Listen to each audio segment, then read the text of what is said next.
Assalamualaikum warahmatullahi wabarakatuh.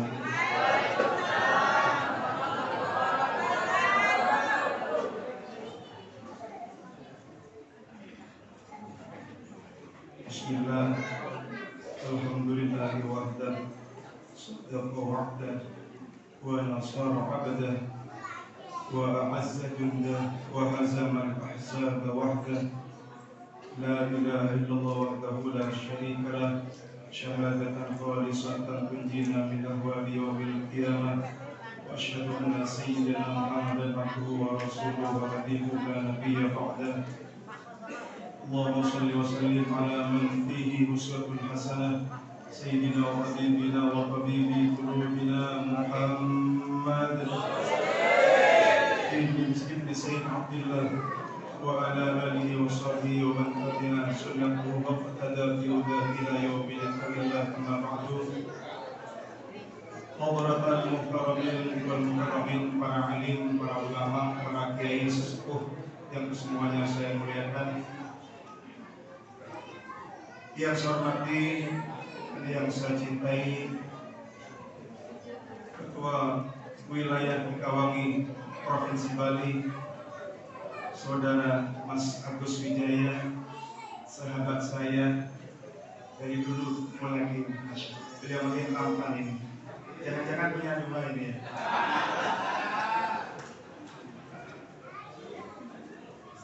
Mudah-mudahan beliau selalu dalam bimbingan dan hidayah Allah Subhanahu wa taala, sehingga mampu bersama kita mewujudkan Pekawangi Dewata yang memberikan kesejukan, yang memberikan kemudahan, memberikan secara totalitas apapun yang dibutuhkan umat. Karena memang Pekawangi dari umat untuk umat, dari Banyuwangi untuk NKRI. Allahumma shalli ala Muhammad.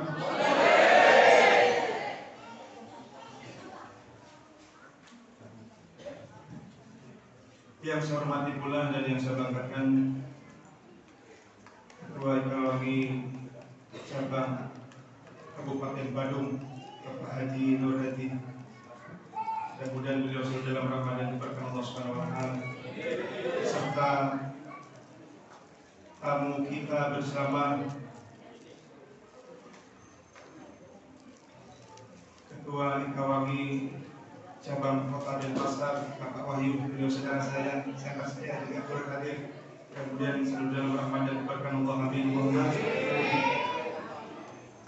Dan tak lupa yang saya cintai dan yang saya banggakan, semangatnya 353 ini, 313, 313, semangat Ahlul Badar, Bapak Haji Muhammad Syukran, Ketua Pekawangi anak cabang Syukran. Saya ini dari Denpasar dan saya bersaudara, bersahabat dengan Pak Wahyu, tapi tidak pernah disentuh Pekawangi. Sampai kecolongan dia ambil Pak Haji Syukran, saya gimana ini? Ibarat cewek dilamar Pak Haji Syukran, saya gimana ini? Saking dekatnya Pak Wahyu, dekat sekali dengan istrinya, sering melihat saya. Tapi mungkin semuanya ada hikmahnya. Jadi saya juga akan main-main beliau biar Pekawangi secara totalitas, secara khusus di Provinsi Bali ini bisa saling bahu-membahu. Amin. Serta yang saya cintai dan yang saya banggakan, selaku penasehat pembina Pekawangi anak cabang Kepala sekaligus beliau Ketua Takbir Masjid Al-Hijriyah, Bapak Haji Agus Indra Gunawan. Beliau ini makin tampan, saya ini curiga ini. Makin tampan misalnya, makin tua makin menjadi-jadi. Dan segenap jajaran pengurus Pekawangi Provinsi Bali yang turut hadir pada siang hari ini, yang saya cintai karena Allah, serta para hadirin hadirat Bapak Ibu saudara dan saudariku, anggota Pekawangi Dewata Bali yang kesemuanya tak terkecuali semua yang hadir di siang hari ini. Allah tidak keluarkan kita dari tempat yang mulia ini kecuali Allah muliakan kita dunia dan akhirat. Allah berkahi hidup kita, Allah berkahi ekonomi kita, Allah berkahi keluarga kita, yang berdagang dilancarkan dagangannya oleh Allah, yang memiliki usaha dimajukan usahanya oleh Allah, yang mempunyai hajat cita-cita dikabulkan hajat dan cita-citanya oleh Allah Subhanahu wa Ta'ala. Amin Allahumma amin. Hadirin hadirat yang dimuliakan Allah Subhanahu wa Ta'ala, tidak banyak yang ingin saya sampaikan. Saya tuh sukanya menyesuaikan. Kalau yang nyambut dari tadi itu simpel, saya lebih simpel lagi. Asal lama-lama, pendek yang penting masuk mantapnya. Panjang yang masuk percuma. Pendek waktunya, pendek ceramahnya, tapi mantap dia. Pertama berkaitan dengan Ramadan yang sudah kita lalui bersama. Kita muhasabah, kita evaluasi. Dan yang kedua berkaitan dengan halal bihalal. Saya hanya tinggal meneruskan apa yang disampaikan oleh ketua mungkin tadi Bapak Mas Agus. Aduh, lupa saya cuma namanya Pak Agustin. Lupa. Jadi Ramadan hadirin sudah pergi. Saya mengambil satu artikel yang ditulis oleh Syekh Ali Jum'ah, salah satu mufti Mesir. Beliau menulis dalam artikelnya perpisahan dengan Ramadan. Apa kata beliau? Usapa Ramadan dari kejauhan. Wahai Ramadan, hendak kemana engkau? Dia pun menjawab, wahai Syekh Ali Jum'ah, aku harus pergi dan aku harus pergi karena Syawal sudah tiba. Dengan lemah lembut Ramadan menjawab, aku harus pergi dan jauh, mungkin lama, kurang lebih 11 bulan. Tolong sampaikan salam terima kasihku kepada orang-orang yang beriman, yang telah berpuasa dan menghidupkan malam-malam Ramadan, menyambutku dengan sukacita dan melepas kepergianku dengan derai air mata. Mengapa Syekh Ali Jum'ah mengatakan dengan melepas kepergian Ramadan air mata yang berlinang? Karena para wali-walinya Allah, para ulama-ulamanya Allah, para aulia-aulianya Allah, orang-orang yang saleh, ketika masuk malam Aid, beliau berduka, beliau menangis karena jiwanya, raganya sudah menyatu dengan Ramadan. Maka pantas Nabi bersabda, "Lau ta'lamu ummati ma fi Ramadan, antakuna sanah kullaha Ramadan." Seandainya umatku tahu tentang keagungan, kemuliaan, fadl, keutamaan Ramadan, pasti umatku akan berharap seluruh bulan dalam setahun semuanya menjadi bulan Ramadan. Allahumma shalli ala Muhammad. Karena apa-apa yang tidak ada di bulan lain ada di bulan Ramadan. Puasa wajib hanya ada di Ramadan. Lailatul Qadar hanya ada di Ramadan. Salatul Tarawih hanya ada di bulan Ramadan. Dianjurkan memperbanyak tadarus Al-Quran, sedekah hanya ada di bulan Ramadan. Walaupun di bulan-bulan yang lain kita harus berbagi dengan sesama, terutama orang yang membutuhkan bantuan kita. Tapi lagi-lagi Ramadan tamu agung yang tidak tertandingi. Bahkan jauh sebelum Ramadan kita berdoa minta sama Allah, barik lana fi Rajab wa Sya'ban wa ballighna Ramadan. Ya Allah, berkahi kami di bulan Rajab dan Sya'ban dan sampaikan kami kepada bulan Ramadan. Ini menandakan kita butuh Ramadan. Kita ingin bertemu Ramadan. Namun saat Ramadan tiba, Allah hadiahkan bulan agung itu. Apa yang kita lakukan saat Ramadan? Adakah kita sudah beribadah wajib dan sunnah sesuai dengan syariat Nabi Muhammad? Atau kita sia-siakan waktu demi waktu berlalu begitu saja sampai datang Idul Fitri, sehingga banyak umat muslim saat ini tidak mendapatkan ampunan dari Allah Subhanahu wa Ta'ala. Ini yang celaka. Jika itu terjadi, mungkin kepada diri kita menyia-nyiakan waktu yang banyak di bulan Ramadan dengan berbagai macam aktivitas yang tidak berguna. Istighfar kita kepada Allah. Astagfirullahaladzim. Mudah-mudahan kita dipertemukan dengan Ramadan di tahun yang akan datang. Amin. Maka pantas Al-Habib Al-Muslim Umar bin Abu Bakar bin Salim Al-Hafidh Hafidhullah, beliau berkata, jangan tangisi Ramadan. Beliau katakan jangan tangisi Ramadan karena para wali-wali yang Allah tadi saya sampaikan, beliau menangis kalau Ramadan sudah berakhir. Bahkan di sana wal ard, langit dan bumi menangis saat Ramadan sudah mulai berakhir. Kenapa? Musibah di umat Nabi Muhammad. Salah satu musibah yang menimpa umat Nabi Muhammad, perginya Ramadan. Karena Ramadan itu hamparan rahmat yang begitu banyak, ampunan Allah dihamparkan sebanyak-banyaknya, seluas-luasnya. Siapa yang ingin mendapatkan rahmat dan ampunan Allah, ditunggu oleh Allah Subhanahu wa taala di bulan Ramadan ini. Apa kata Habib Umar? Jangan tangisi Ramadan, karena Ramadan pasti akan datang di tahun yang akan datang. Dan yang perlu kamu tangisi, yang perlu kamu sesali, mungkin saat Ramadan datang, kau sudah berada di alam barzakh. Kau sudah berada di alam kubur.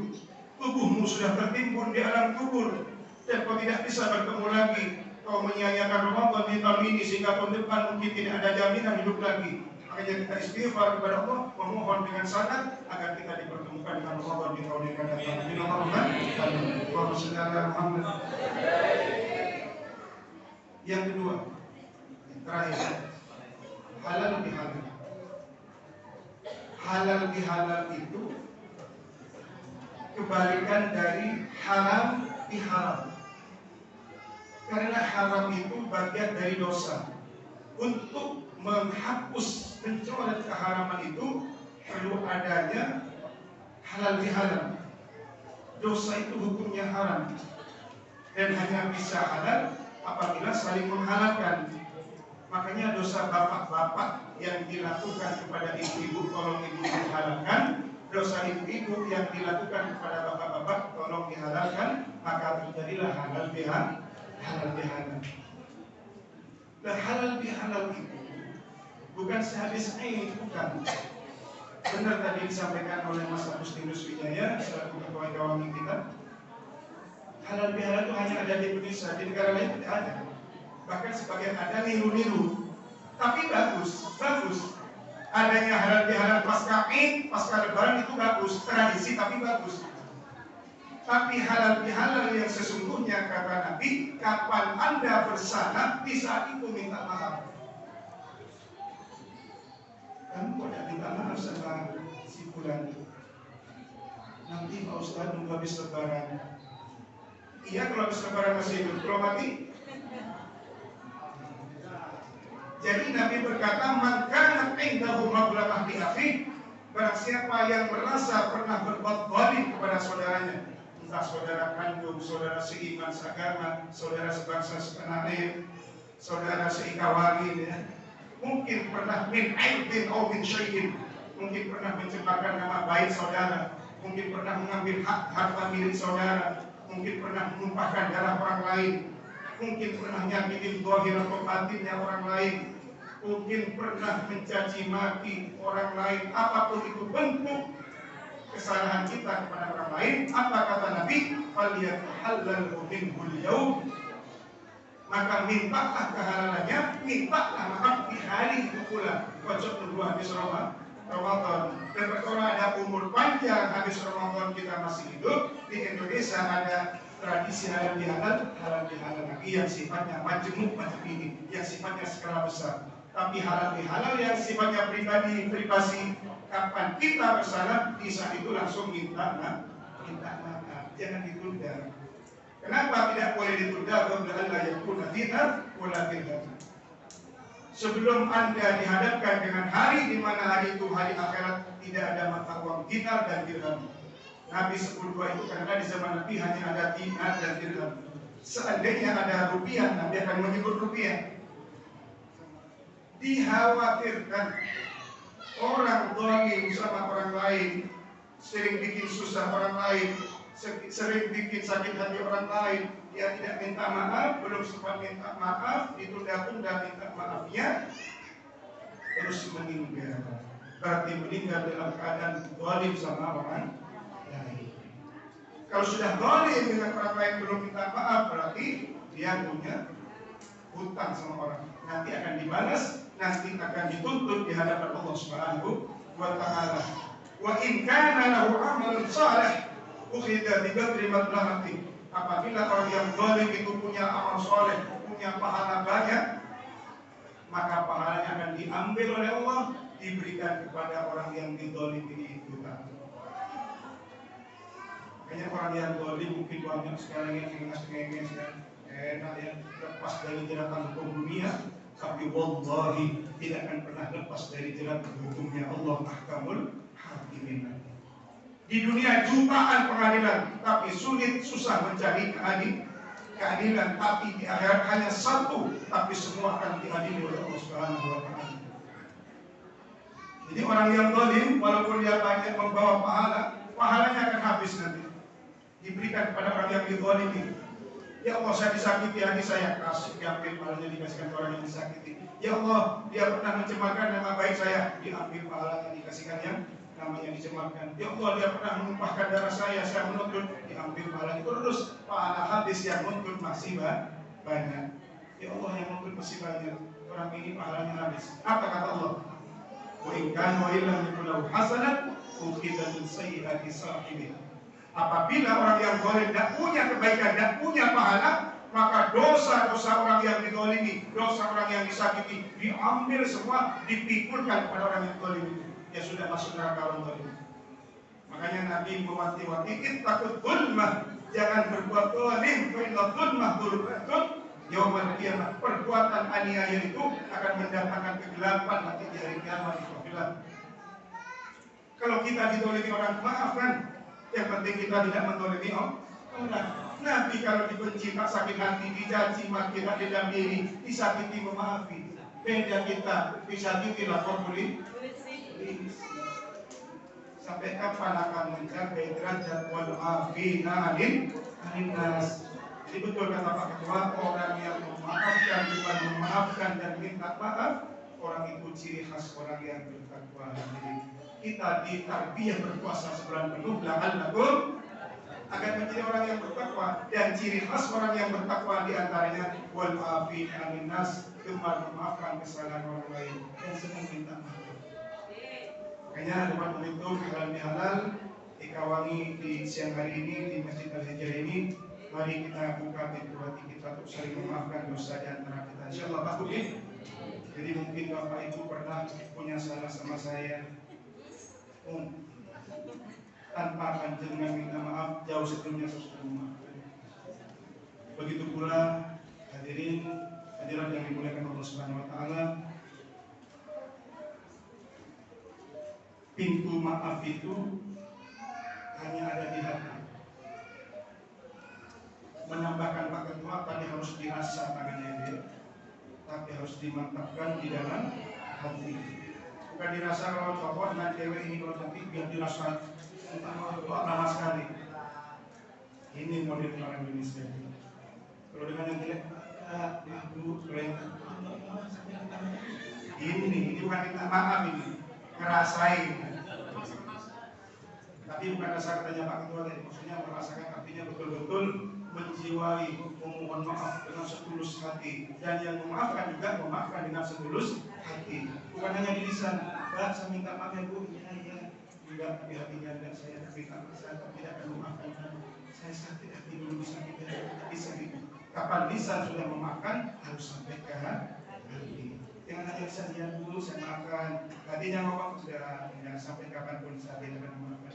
Itu namanya munafik. Sekalian tidak sudah. Kalau iya, kalau tidak jangan hanya mulut iya, hati tidak. Ini justru nanti beda lagi hukumnya munafik dan orang munafik tempatnya fidaril asfali minan nar, di neraka terbawah dari nerakanya Allah Subhanahu wa Ta'ala. Yang terakhir, ikhwafillah rahimahullah, Idul Fitri itu bukan identik dengan baju baru, toples baru, kue baru, kue kacang umpet kan ada dia.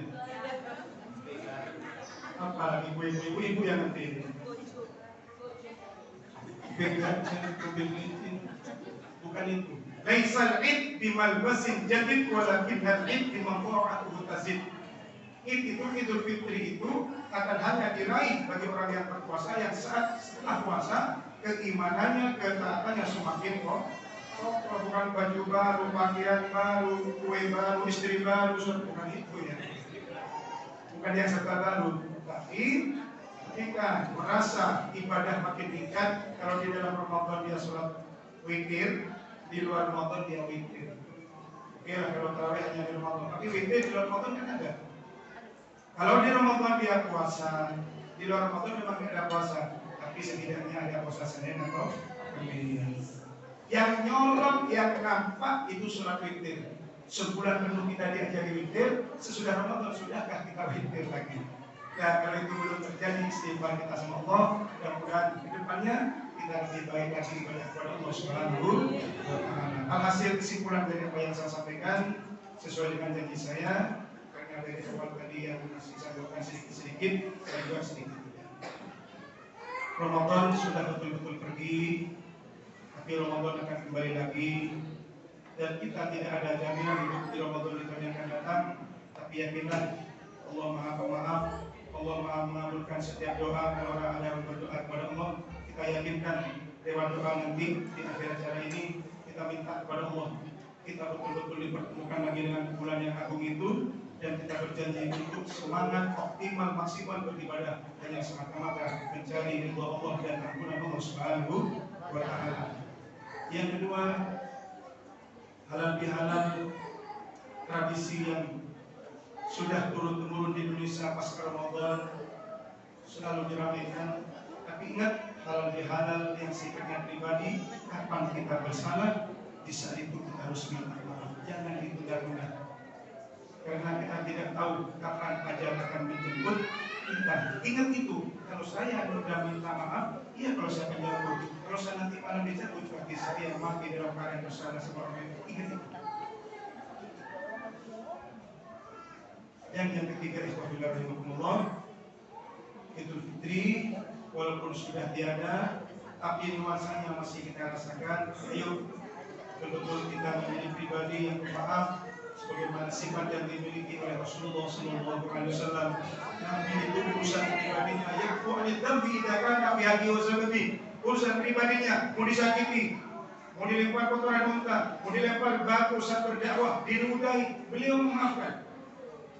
Kalau beliau mau, ya Allah, bunuh seluruh musuh-musuhku, mampu Nabi itu. Kita kan sering mendengar bagaimana penceramah para dai-dai menceritakan Nabi di Taif, dilempar batu hatta takhruban tahu bitima, sampai kaki Nabi penuh dengan darah. Adakah Nabi mengatakan, ya Allah, mana bantuanmu? Mengapa kau biarkan Nabi dilempar batu bagaikan orang gila? Mana bantuanmu, ya Allah? Tidak, Nabi. Beliau memaafkan. Saat malaikat diutus oleh Allah, wahai malaikat, datang kepada Muhammad. Dia minta bantuan apa? Bantu langsung. Tapi apa kata Nabi? Saya jangan dibantu untuk menghancurkan musuh-musuhku. Ini arju min aslabihim dzurriyyatan man ya'budullah wa la yusyriku bihi syai'an. Saya berharap anak cucu mereka yang sekarang mengusir aku, anak cucunya menjadi orang yang beriman kepada Allah. Beliau menjauh dari Taif, sholat 2 rakaat, mengadahkan tangannya, Rabbi ilaika ashku dha'fa quwwati wa qillata hilati wa hawani 'alan nas. Wahai Allah, ku adukan kelemahanku dalam berdakwah dan ketidakberdayaanku dan kehinaanku di mata mereka yang mengusir aku.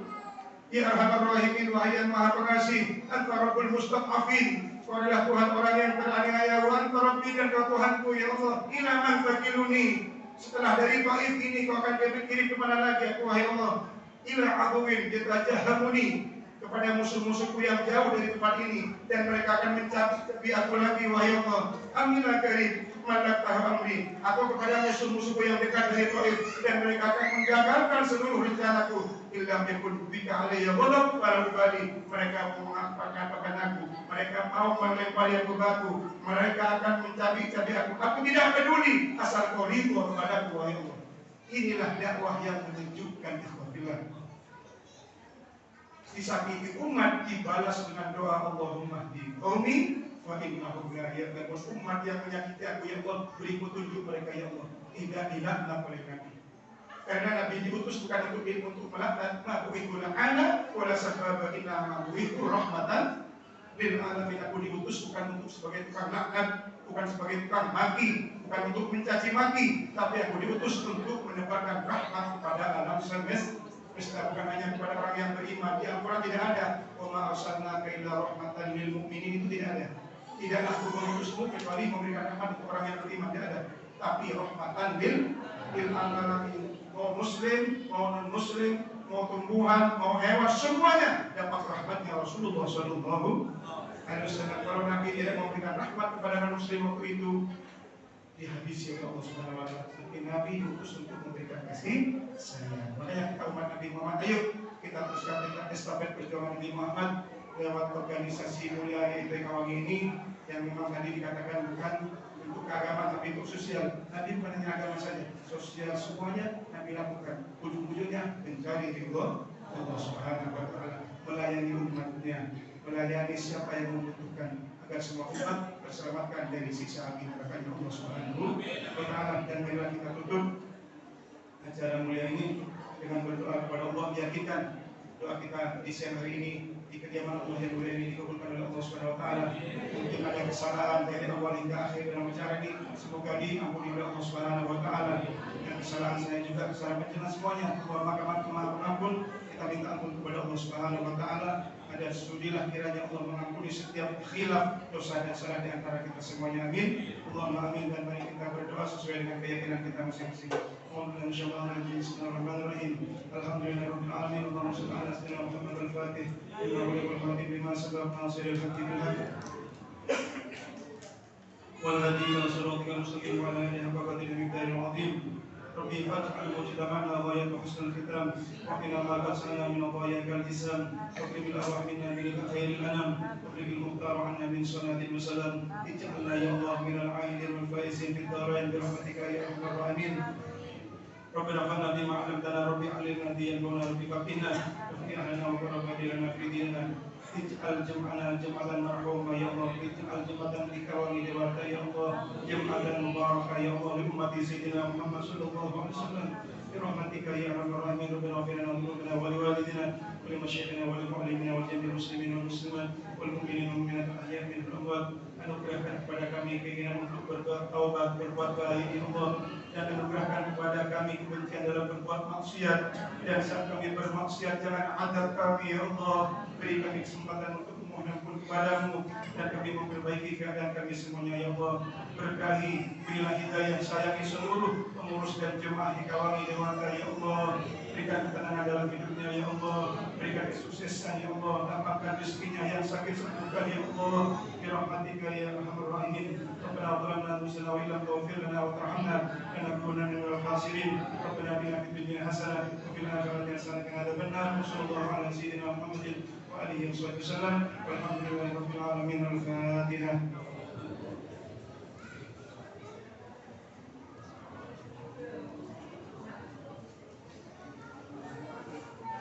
Demikian dari saya, Bismillahirrahmanirrahim, atas nama pribadi dan atas nama anggota Kawangi anak cabang Kaden Pasar, saya mengucapkan selamat Hari Raya Idul Fitri minal aidin wal faizin kullu amin wa antum bi khair. Taqabbalallahu minna wa minkum shalihal a'mal. Hadanallahu wa iyyakum ajma'in. Assalamualaikum warahmatullahi wabarakatuh.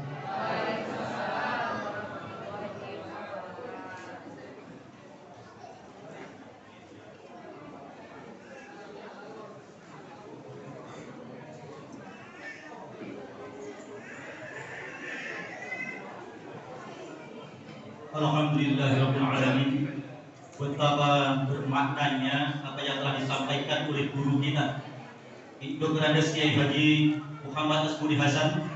Tentunya betapa indahnya apabila di antara kita sudilah memberi dan menerima maaf di antara kita, dan tentunya itulah satu perintah yang dicontohkan oleh baginda Rasul Muhammad SAW. Mudah-mudahan nanti kita tiada sisa dosa sekecil apapun di antara kita setelah kita keluar atau kita meninggalkan majelis ini. Bapak Ibu sekalian yang saya hormati, perlu saya sampaikan bahwa amal infak